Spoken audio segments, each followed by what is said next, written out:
Shock.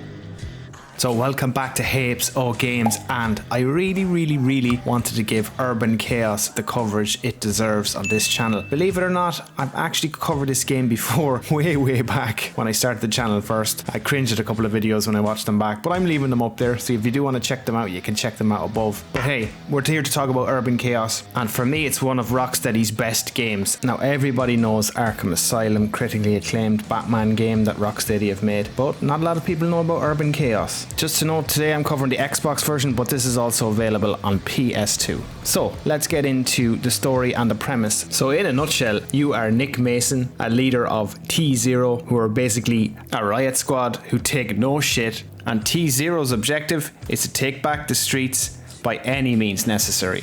So if we look at the mission structure, now it actually kind of reminds me of Burnout in design, and the reason being is there's so many unlockables within each level and gives you objectives within the missions, but also gives you subset objectives, which are probably the most addictive quality in this game.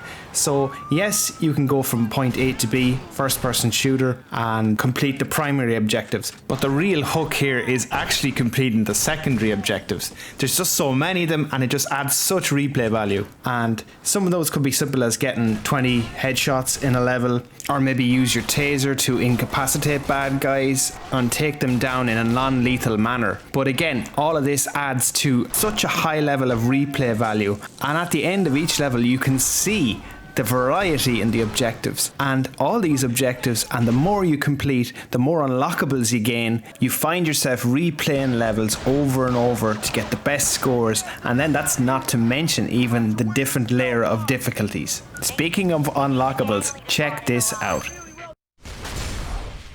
You have unlocked an extra pistol clip. Oh, she's the one, Cole. You have unlocked the shield.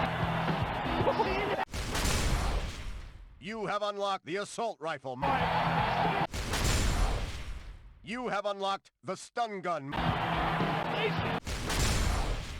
You have unlocked riot grenade. You have unlocked emergency south side lock. So back to the game itself. It's also more tactical than you may think. So one of your main pieces of equipment in the game is the Riot Shield. So to use your Riot Shield, you hold down the left trigger, and then you can quickly let go of the left trigger and you will lower it. And if you're quick enough, you can hot swap your weapons by just hitting the right trigger again, and you can fire off a couple of shots, and then use the left trigger again to pull it back up and protect yourself. So it blocks from bullets. So in this particular instance here, I wanted to arrest the gang leader. Arresting the gang leader unlocks the VIP mission, and in order to do that I had to approach him by blocking his bullets and then incapacitating him with the taser. And unlocking the VIP missions again is optional, but it's definitely recommended because those VIP missions are a real star of the show as well, and I'll get into that shortly. So the last piece in the puzzle, as opposed to with the standard missions, there's hostage situations, and in this case here there's kind of a standoff against a guy holding a hostage. I won't go into too much spoilers on these because each of them play out quite differently per mission, but yeah, this is one of the earlier ones here, and essentially again you're using your Riot Shield to block bullets, and then when he's reloading it gives you a slight time frame. It slows down time, which is really cool as well, and then it gives you a chance to aim down the sights and pick off a shot. Now this guy kind of takes 3 shots, so there's kind of 3 different phases to this hostage situation, and you'll see here he pretty much gets nailed in the last bit. It just utilizes that whole mechanic with the Riot Shield really well. It's a ton of fun, and obviously nailing the bad guy at the very end here is just pretty kind of cinematic and dramatic and kind of over the top. Again, this over the top nature of the game really kind of reminds me of Burnout in essence, and it's those types of design choices that they make the game fun, and that's what games should be about, and this game provides fun by the bucket load. So let's talk about the NPC interaction next. Now there's various NPCs in each mission which you can interact with, and in this case I'm interacting with the kind of electrician guy who pretty much fixes the power in the building. There's others like the medic, and there's fire staff, so some of the fire crew, they can open doors for you with an axe. and the medic can obviously heal other people and heal you as well. So again, adding another layer of complexity to the gameplay. And when you complete a mission, you see your assignments that you've completed. As I mentioned, all these sub-objectives, and they unlock medals, therefore unlocking weapons and items and levels. And you get a full breakdown of your assignment completion. It gives you all stats. So again, really, really cool stuff. And then in this next segment, I'm covering one of the VIP missions. So again, these are highly replayable. They've got a ton of little mini objectives in them. And in a set time, you have to rescue a VIP. It's so the timer is counting down and you're under pressure. You know, you can beat this level quite quickly if you just rush it and you just blow away everybody.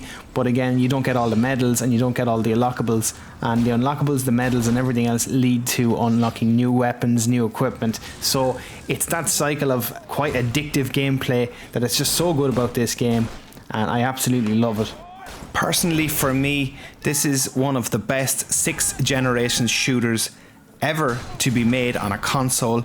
I know, big opinion, strong opinion there, might get a lot of disagreement with that. But this game just did things that other games didn't. It was so original for its time, and playing it now is what's most important. Picking this up right now, if you've never ever played it, I will guarantee you will have fun. Not just if you're a first-person shooter fan, but the fact is, it's just got that arcade addictive style, and you really, really won't regret the purchase here on this one. Again, recommend getting the Xbox version if you own both the Xbox and the PS2, because I find a lot of these cross-platform titles, they do tend to perform better on the Xbox. So just a little point to note on that. But anyway, look, that's it for today's video, guys. I wanted to cover Urban Chaos on the channel properly this time. Glad I did it. If you like what you see, please make sure you like, subscribe, hit the bell, and as always, I will see you in the next video. Thank you for watching.